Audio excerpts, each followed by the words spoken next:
off the loss to Kansas. Big 12 standings, Garrett. Look at the mass of humanity. 5 4-1s. There are 2 3-2s in Kansas. West Virginia with a very nice win down in Orlando against UCF. I missed that one. Kansas right there. And then really, if you're not 3-2 or better, you're probably pretty much done, unless you have a schedule that allows you to catch and pick off some of the teams right ahead of you. But how about that right now?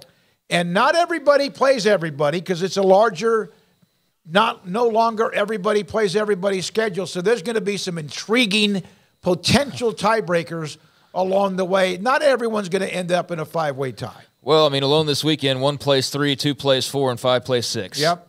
So the top 6 are all playing each other, and that will all get sorted out. So Kansas is either going to fall to the wayside or they're going to be right there in the mix and joined by some others that are above them right now.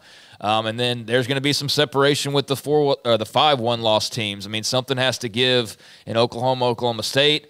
And not only do you gain a game on them, but then you have head-to-head. So it's like you have 2 games and that. Same thing with Texas and K-State. So, Iowa State can effectively eliminate the Jayhawks, or they're going to find themselves behind Kansas by, a couple of measures. So, yeah, it's going to be – and even like the bottom level of the games where there's clearly like a Tier 2 now – I mean, TCU Tech's still an interesting game to me. That's still an interesting game as far as positioning and just where both of those programs are. Baylor Houston, I know most people are not going to care, but, it's so ugly you can't look away. Like, how ugly can it get for one of those teams? So, yeah, I mean, it's still going to be a fun storyline here and there at the bottom. But that top level, I mean, this weekend, it's all about the Big 12. Everybody's been gawking over the pack, and rightfully so. And the SEC's had their moments here and there.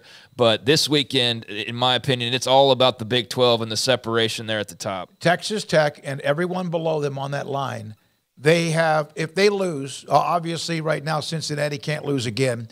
Talking about bowl eligibility right now, some of these are just scraping the bottom of the barrel.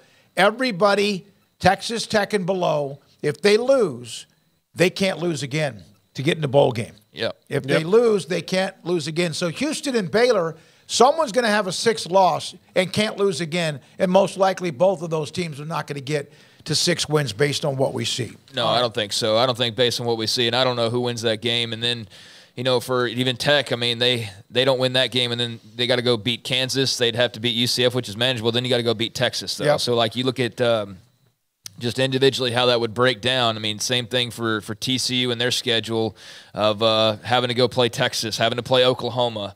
The Baylor game's always weird with those 2 teams, no matter where they are in the standings any given year. So, yeah, I mean, there's going to be some who's still eligible for the Big 12 title race. There's going to be some separation there. And then, yeah, as far as the bowl eligibility question goes, there's going to be some separation there as well. So it's a fascinating weekend as we get into this final month for the Big 12 in particular. And, yeah, I'm very much looking forward to talking more about these games, but definitely watching them come Saturday. We'll talk about Oklahoma State, Kansas State, here in the next couple of segments coming up. Yeah, I am not looking forward to making a score prediction this week because when you ask me who wins between Houston and Baylor, certainly not my eyeballs.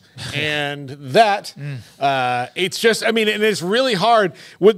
Just going back 2 weeks ago when I'm trying to think of Baylor, the only reason I picked Baylor to lose to Cincinnati was, well, I mean, they were going to Cincinnati. I couldn't think of a good reason other than that. And they won that game, but this is the same thing.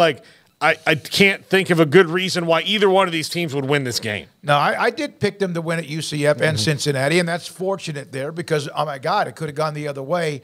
But they lost, and about 11 or 10 of the 12 of us on Sikkim365.com predicted Iowa State to win the game straight up, so we weren't surprised by anything that we saw. It was also, there was one throw on the 2nd or 3rd play of the game when Shapen had Dabney open on what would have been about a 40-yard post and dropped it. And you talk about getting off to a fast start and then wah. And so they get beat, and Iowa State was the better football team. Now, let's do the schedule because we're up against the break and we have to come back with Dave Hunsaker.